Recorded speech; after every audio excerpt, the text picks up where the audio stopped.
తో పాటు ఇచ్చి సన్నవడ్లకి ఈనాడు రైతు భరోసా కార్యక్రమానికి కూడా యోగ్యమైన వ్యవసాయానికి యోగ్యమైన ప్రతి ఎకరాకి ఇవ్వాలన్నదే ఈ ఇందిరమ్మ ప్రభుత్వం యొక్క లక్ష్యం ఆలోచన.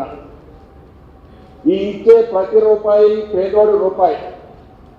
ఈ పేదోడు ప్రతి రూపాయిని సద్వినియోగం చేయాలనే ఆలోచన తప్ప ఏదో నియమ నిబంధనలు పెట్టి అర్హులైన వాళ్ళని ఫిల్టర్ చేసి అర్హులైన వాళ్ళని ఇబ్బంది పెట్టాలన్నది ఇందిరమ్మ ప్రభుత్వంలో ఎప్పుడు ఎవరికీ ఉండదు.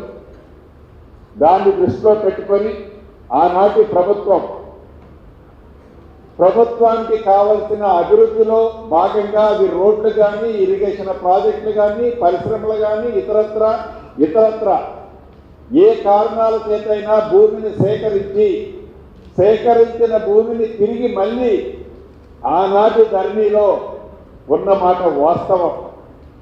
అటువంటి వాటిని మనం కొత్త చట్టం ఏదైతే భూభారత తెచ్చుకున్నామో ప్రభుత్వం గతంలో ఎక్కువ చేసిన వాటిని అన్నిటినీ ఈ భూభారత్లో డిలీట్ చేసుకొని కొండలు గుట్టలు వాగులు వంకలు రియల్ ఎస్టేట్కి మార్చుకొని పెద్ద పెద్ద బిల్డింగ్లు కట్టిన స్థలాలు ఏవైతే వారి సొంత ఆస్తులని వివిధ కారణాల చేత కన్వర్షన్ చేసుకున్నారో ఆ చేసుకున్న వాటిని వదిలేసి